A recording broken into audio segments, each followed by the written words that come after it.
Hi everyone, welcome back to Wednesdays with Wynton. My name is Madeline Gardner. I am the communications manager here at Jazz Lincoln Center, and thanks for joining us for another Wednesdays with Wynton. Wynton will be joining us in just 1 second for a casual little Q&A here, and today we have a very special edition of Wednesdays with Wynton as we are in the middle of our virtual international, essentially Ellington High School Jazz Band Festival. Try saying that 5 times fast. It started on Monday and we keep on going till Friday. We have 12 virtual events showcasing 23 incredible big bands from around the world. So we hope you can tune in. You can find that and more in the schedule by going to jazz.org/EE25.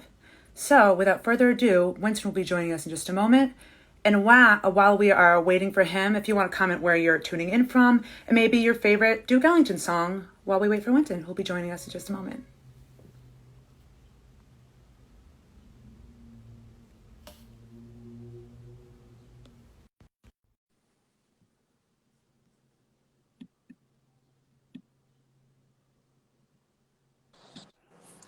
Hi, Wynton. Okay, what we talking about, Maddie? How you feeling?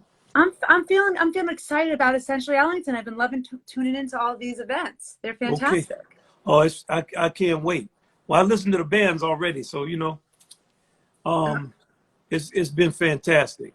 It's been fantastic listening to everybody, hearing what they're doing, teaching classes, meeting alumni, talking to past students, hearing them play, what they're doing.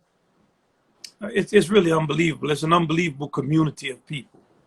And something that's been interesting is as we've been having these sessions with Skane So Maine, you had a bunch of really great alumni on there. Even, alumni tuning in. We're seeing comments on Facebook and the live stream of all the alumni kind of tuning in and talking to each other. And we've heard from a lot of the students and alumni about how they learned about Duke while participating in Essentially Ellington. And I'm wondering, when was the first time do you remember learning about the great Duke Ellington? Well, my father listened to Duke, so I grew up with Duke, but I was really ignorant of him, believe it or not. I mean, in the 70s, when I grew up, we didn't listen to big band music. So I can remember I was at Stanley Crouch's house, a fantastic writer in New York. I was 18. I had already moved from New Orleans. I was 17 or 18, and he showed me a Smithsonian collection with Gunther Schuler's name on it. And I had gone to Tanglewood that summer when I was 17, because Gunther Schuler was the guy that auditioned me. And when I saw his name, I read his notes, and he was talking about Duke. And now I had already gone to the camp and met him, and he auditioned me. I had no idea who he was. I hadn't read any of his books. And I put on the recording, and it had things like Bragging and Brass. And I really did not know that jazz had that type of sophisticated writing, because in the 70s, if you played in a jazz band, you were mainly playing funk. I mean, we played some jazz tunes, because of my father, but that's not really what we wanted to play. And when I heard Duke's music, I was like, man, I had no idea that jazz, big band jazz, had ever been this sophisticated. Well, then I started reading about Duke and listening and studying, and then I knew who he was. I mean, but I remember the first time when in our rehearsal was the first time I actually understood about just how modern and dissonant his music was, but because it sounds so beautiful. And the first jazz band rehearsal of Jazz Lincoln Center Orchestra was members of Duke's original band, who had played with him from 1950 something to 74. Members of Thad Jones Mel Lewis band, they were in their like 40s and early 50s. The Duke members were in their 60s and 70s, and members of my septet, we were in our 20s and early 30s. And when they started playing the music, the older musicians, we were like, ooh. And of course, the great Joe Temperley. Well, Joe, you got a guy from Scotland up in there playing, and Joe was so original, and the way they talked to each other and everything was different. They start cussing each other out. It's just the feeling of it. I mean, we were kind of wild too. Now we didn't mind that, but that helped us to relate to them. But I just think who we had: Willie Cook, we had Norris Turney, we had Britt Woodman, we had Buster Cooper played sometimes. We had Jimmy Woody. We had a lot of great musicians. And I remember we had Jimmy Hamilton, talking to Dave Berger. Dave Berger was our conductor, and he had transcribed a lot of Duke's music and kept that spirit of Duke alive during that time. And I remember the summer before, I was speculating, man, you think we could put together a band with Duke Ellington musicians? So I started naming them just people off of albums. I didn't even know if they were, some of them were still alive. And he sat there, this was the summer of 1986 or 1987, and he was saying, we could get him. We could get him. We could get him. We had Milt Grayson. Oh, we could get him. And I was thinking, man, this guy is crazy. The next summer, we walked into a room, and there was all of those people. Jimmy Hamilton was sitting there, you know. Norris was there, and Britt Woodman was there, and it was unbelievable. Sir Roland Hanna. So it was, you know, it was, and then we had, one year we had Harold Ashby play. Yeah, it was, for us, it was instructional. We had never, just to play at the right volume. We were so used to playing so loud, we always played fusion and loud electronic music monitors. They didn't play at that volume, or just how they would cuss us out about how loud we played. It was like having some of the hippest grandfathers you ever saw in your life. And then the type of love they all had for each other too. And Joe, you know, everybody loved Joe. And then they embraced us too. You know, we had Hurlin and Veal and Ty Williams. They didn't know younger musicians were playing that way. So it was like it was beautiful for all of us. I mean, we learned a lot. My trumpet section had Lou Soloff. I was playing with him, and, you know, Marcus Belgrave, Clark Terry played sometimes. Still, I think of them. They treated us with so much love. Joe Wilder went on one tour, and Joe just, they were just so much. That's all you could say. So that was the inception of our orchestra. And we try to pass that same feeling down to everybody in essentially Ellington. And what I love was seeing my alumni last night, like Jemani Smith, and when you get to Tatum Greenblatt and Brandon, and it goes on and on. Even the ones we didn't have in there, like Anthony Hurley. We had Philip Norris last night, Erica Von Kleist. The type of love they express to one another is great for me, because that's how we felt when we were playing. Now that didn't mean they weren't gonna cuss us out about playing the music. Right. I remember when we were always late for the bus in the morning. I'm gonna tell y'all one story. We were always late for the bus in the morning. We always had on like gym stuff, and, you know, like we would play. But they always had like their suits or shirts on. Sometimes Norris would have a suit on. They would already be on the bus and they had 2 beverages already. So they were already kind of. So one morning they got tired of us being late. Oh man, we were falling there, me and Veal and Hurlin, laughing and joking and clowning. The old men were very quiet. So we sat down, and it was one of them stood up and said, if you young can't figure out how to be on time, we're going to be on time tomorrow. So we was like, got it. Yep. Noted. Yes, sir. You know, so it was a great experience. And even playing the music and learning, and the way they treated us, it was like family. You know, Wycliffe was playing. Britt just loved Wycliffe Gordon's playing. Britt Woodman, he would just say, this boy's one of the greats. He's young, he's one of the greats. And Art Barron was in the band. Yeah, it was a lot of fun. Bill Easley played clarinet when Jimmy didn't do it. Everybody was great playing with everybody. Well, it's definitely clear from, you know, watching Skeins Domain or seeing any of the alumni interact, they feel that same exact way. You really have passed that down. It's almost as if Duke Ellington was one of the founding member of right. JLCO and of so much of what you right. do. Yeah, well, when you play his music, it makes you be like that. Like in 1999, we played nothing but Duke Ellington the whole year. And Wes Anderson was playing lead out at that time. When we would talk something on the tour, we were all tired one night. He said, well, one thing we know, if something is wrong with the tour, it has absolutely nothing to do with the music. Because every night when you play that music, there's so much humanity and creativity in the music, and it's so much life, so much variety, diversity, intelligence, romance, skepticism, humor. I mean, Duke has so much in this. And when you play a lot of it, it's just, it's an unbelievable contribution. He and Strayhorn. I don't want to leave Billy Strayhorn out either, because Strayhorn right. was, you know, even though he came up under the umbrella of Duke having that fantastic band, Strayhorn also, just the sophistication and what he brought to the organization was unbelievable. Well, and on that note, speaking of alumni, I actually have several questions I got from some of our EE alumni, and we're going to kick things off that I'm going to ask you on behalf of them. We're going to kick things off with Mr. Isaiah J. Thompson, who was an EE alumni 2013, 2014, Jazz House Kids from Montclair, New Jersey. Okay. And this is his question.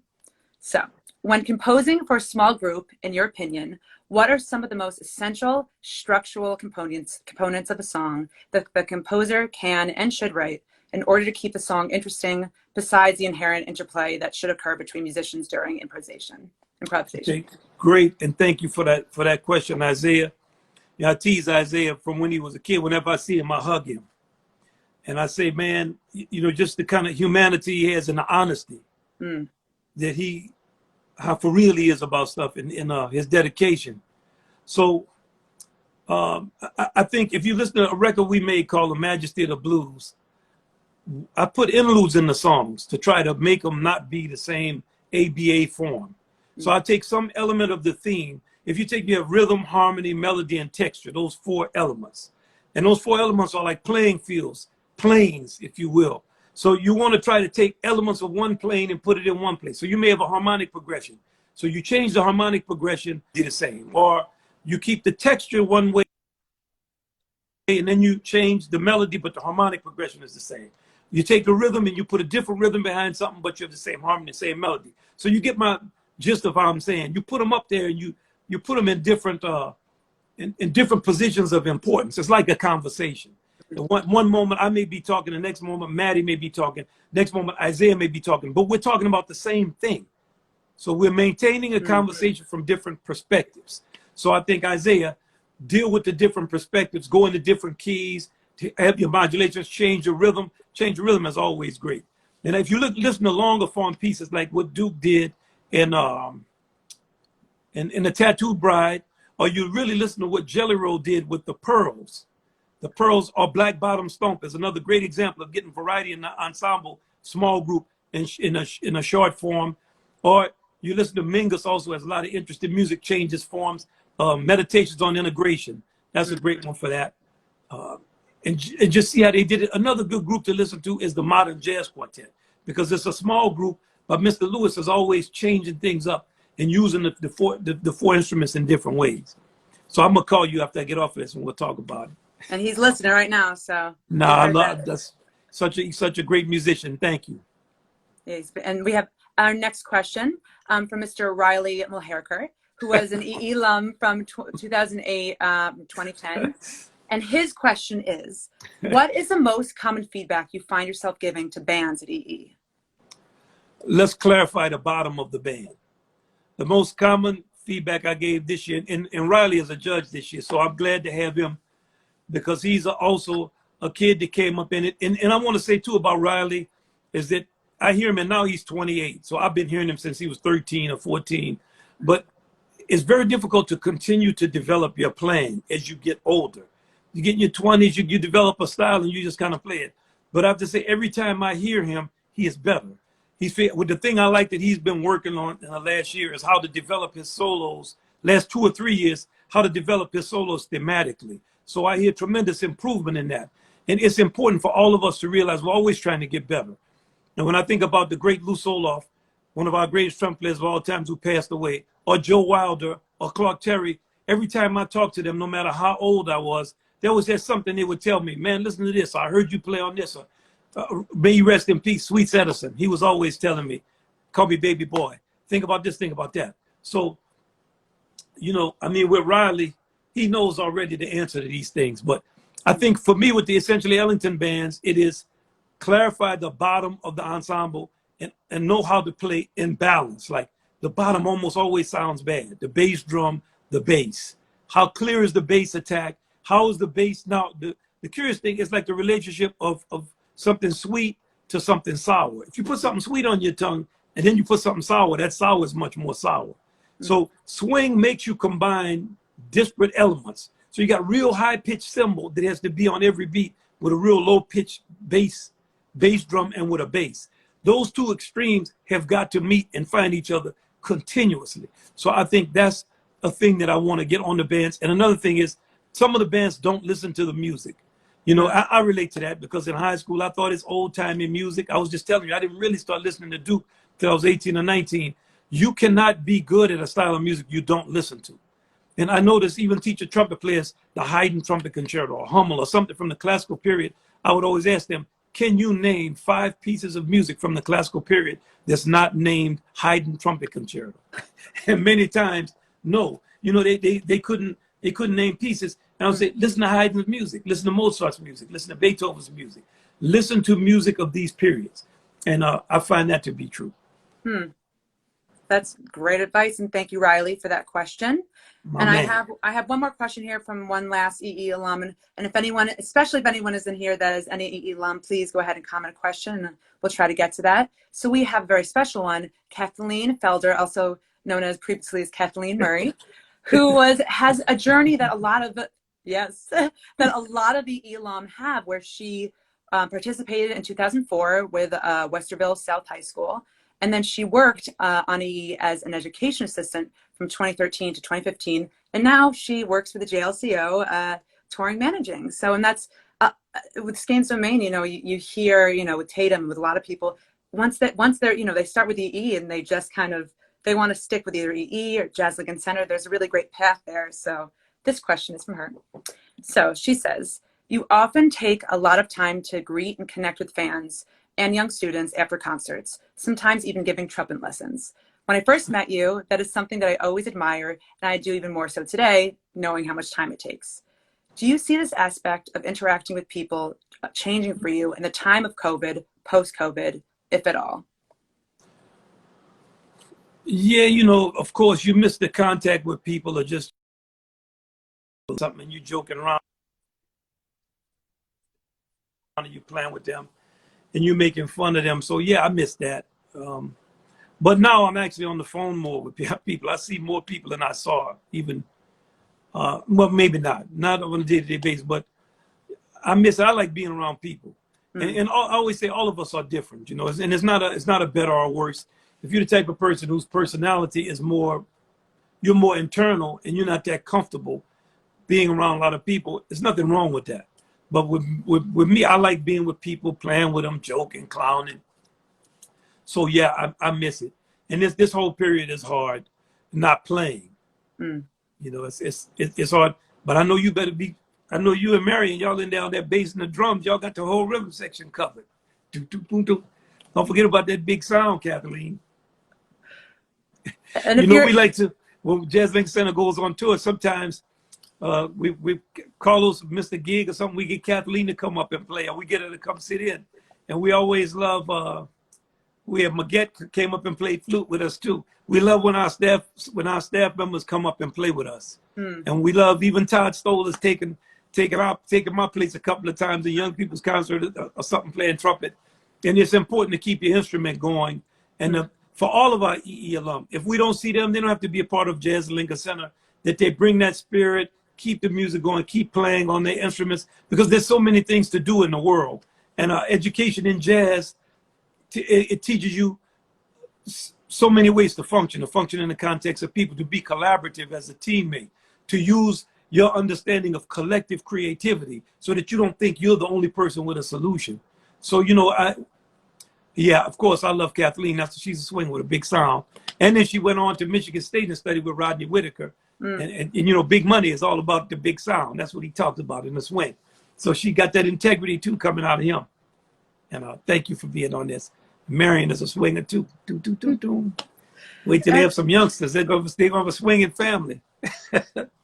And you know, it's interesting because during Skeins Domain, forgive me, I cannot remember her last name, but Sarah, the alumni, she's talked about how, you know, not only did EE kind of help her as a musician, but outside of that too, you know, kind of, she was saying when younger, being, you know, participating in this as a high school student, a lot of adults look at you as kids, but during the competition, you know, people are give you this respect, and you have this learning journey alongside all these other students and musicians that teach you so much, you know, of what Duke taught, but keep that throughout life as well. You can maybe talk a bit about not only what Duke, you know, teaches in music, but what his music means to life, to a lot of his speeches and his quotes, the bigger picture of life. Well, Duke had a journey that's public. So from 1925 or 26 to 1974, you have Duke with his recordings, you have him doing interviews, you have him talking, you have him learning things, developing. If you study his life, He traveled all over the world. It was always interesting. I read Music is My Mistress, Duke's book. And I remember the first time I read it, I didn't like it because it was all names of people you never heard of. So I was thinking, man, how Duke write a book and just it's all names of people. Like, I don't know who any of these people are. And he's just one story after another about people. And then the second time I read it, I understood. He was saying it is about people. It's a world filled with people. And if you don't know who these people are, find out who they are. And it's all what impact these people. He believed in people, human beings. Duke loved the human being. He thought the human being was the technology. And the list at the back of just the music he wrote, that's very cleansing to read that. Because for all of whatever else he did, and he did a lot, one thing he did a lot of was all those dots don't get on paper, but with colorful stories. That's a lot of isolated time. So yeah, when you touch his creativity, his music, his life, and learn the ups and downs, his social commentary, his political viewpoints, his this and that, he talked about a lot of things. It is very instructional. It's a blueprint for a life because he traveled a long distance. He didn't start believing one thing and end with the same. He had a lot of nooks and crannies and turns up in there that we can always reach for him and he'll always help us. He really, and I've been doing a lot of reading of, things he's wrote and his speeches, and it's all really still relevant today. It is kind of, sometimes it's a little too relevant today. Right. But well, it's timeless. And Duke was, of course, needless to say, he was trying to counterstate the minstrel image of Black people.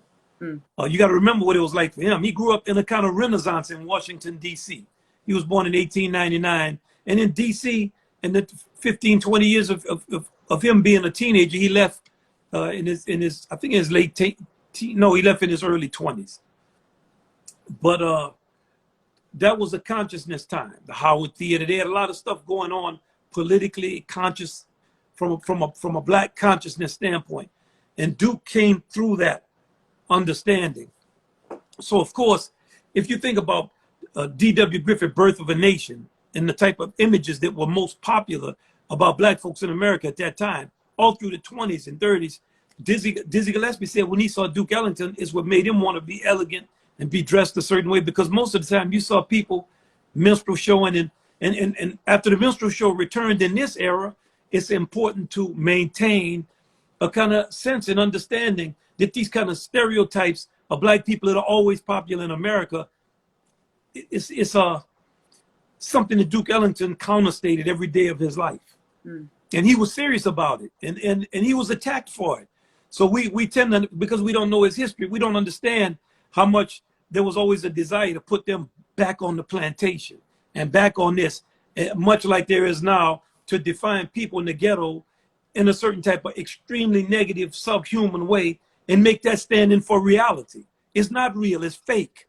So it's, if you repeat something enough, it can become real. So people who grew up with these minstrel images that came after in the 1870s and 80s and 90s, you got to remember how long the minstrel era lasted, a long time, from around 1850 to the death of Amos and Andy, let's say in the 1940s, 50s. That was basically like a minstrel era. That's a long time. Let's say to World War II, without serious counterstatement.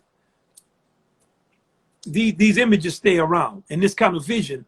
And once that vision becomes prevalent, it can even become arrogant in the application of it. It's something. Duke was always counterstating that. Very important. Important to take these stands and realize that you're not always congratulated because you can take a stand against these things. He did have a very, as you said, his whole career, you can see him talking about it. And you talk a lot about how he had a lot of pushback along the way, and he even talks about critics. All the time, they hated him. Yeah, they were always, because they want him to be a minstrel. He's too ambitious. He was too this. And they didn't know what the man was writing. I mean, and that stuff is complicated. So here you are sitting up, you got to review a show. You're looking at some Black people. You've been taught that they're subhuman and you want to keep them on a certain plantation, but you like some of his music, but you want it to be like pop songs. You like, are you ever going to go to the man and ask him, what are you doing? No, you're too arrogant to do that. So you just start writing stupidity. And then if you get enough people write stupidity with you, it just lasts forever. And then that stands. And that's how that type of liberal kind of media arrogance and ignorance works too. Don't forget, it's not just coming from one thing. There's always thought that it's just somebody with a Klansman or robe on or something. That's not the reality of it. It's high and low. And you always have like with Duke Ellington, I would always laugh when I would read stuff. I say, there's somebody going to condescend up to Duke Ellington. But Duke, he was embracing of people in the world. At the end of Duke's life, because in the segregated era, Duke was always writing music about my people. And he was always talking about the Afro-American, because he was trying to claim we have a space of dignity, of pride. We have experiences. We have a mythic American experience that deserves to be understood. Duke was making that crystal clear. As we went along and we got into the 60s, into the 70s, when people were willfully segregating, which was the group I was from, with black nationalism, black power, all the things we very strongly believed in, as not being tired of being treated a certain way. We like this, we like that. Duke then turned around and said, the people are my people. And let me tell you, that's the last thing in the world we wanted to hear at that time. We're fighting for our civil rights, man. We've been down there being oppressed by these people. You're talking about the people are my people. But that was what he said. And that is what's in his music, because he always had the long view. Duke is up there. You know, he's out in the stratosphere. He's standing on the moon, looking down on the globe. And he's far ahead of where we were. He may be far ahead of where we are now. He's looking and he's saying, okay. And sometimes it's hard for a person with that type of vision to be accepted by those of us who have a much more myopic vision based on our personal experiences, of which I definitely have to say, when I encountered him, I was a part of that. And I wasn't feeling him the way he talked and all that kind of stuff. It seemed so corny and just overdone, and seemed so kind of apologetic and hid. For my generation, we looked at it a certain way. As I got older, of course, I mean, I started to understand the history of music and develop a much deeper understanding and appreciation of Duke Ellington, his values, and of the value of American art and of the American vernacular. Because if you're a student in our country, you don't really learn any of that. You don't know how to put anything in place. And could you, and for everyone tuning in right now, we're talking about the great Duke Ellington as we are celebrating our 25th anniversary of essentially Ellington. Could you maybe suggest some places to start if people aren't familiar with Duke, where should they start listening, learning, so the jumping off points? You know, I think younger people of Far East Suite is good, because they're used to listening to music that has vamps. Vamp is the bass line is repeated and the drum part is always the same. That Far East Suite is great. The New Orleans Suite after that will take you into the kind of feeling of swing. And it's later enough music so you're not dealing with the sound. A good train piece is track 360. You listen to that, you just the Duke's mastery of the rhythm set, of the sounds of the big band. I think the Queen Suite, for anybody with a kind of romantic heart and like intimacy, the Queen Suite is unbelievable. Those who like plays and in the Shakespeare, Such Sweet Thunder's fantastic. My favorite. For those who like kind of wild sound of the band live, you have to be able to hear earlier music. That Fargo, North Dakota, that live broadcast, woo, they swinging on that. But it's not studio sound. But I would recommend that after you've kind of gotten into the music with the later music, the sound. Another piece is good that people today kind of would like is Chinoiserie, because of how Harold Ashby is playing. The tenor saxophonists don't. They got a kind of beat that people today who maybe are not used to hearing some swing, they could relate to that. Thank you so much for that. And a lot of people are saying thank you, and they all agree that that's some of their favorite tracks as well. And before we leave, I want to get to one question that was asked here. Someone said, as a trumpeter, I'm practicing scales, intervals, and long tones. What else should I be working on? I mean, that's a lot. Your long tone is your fundamentals. Your intervals you do after your long tones, because that teaches you flexibility. Your scales do in all the keys, all major, all minor, all everything. The next thing is learn how to improvise. You know, pick an easy song, a hymn.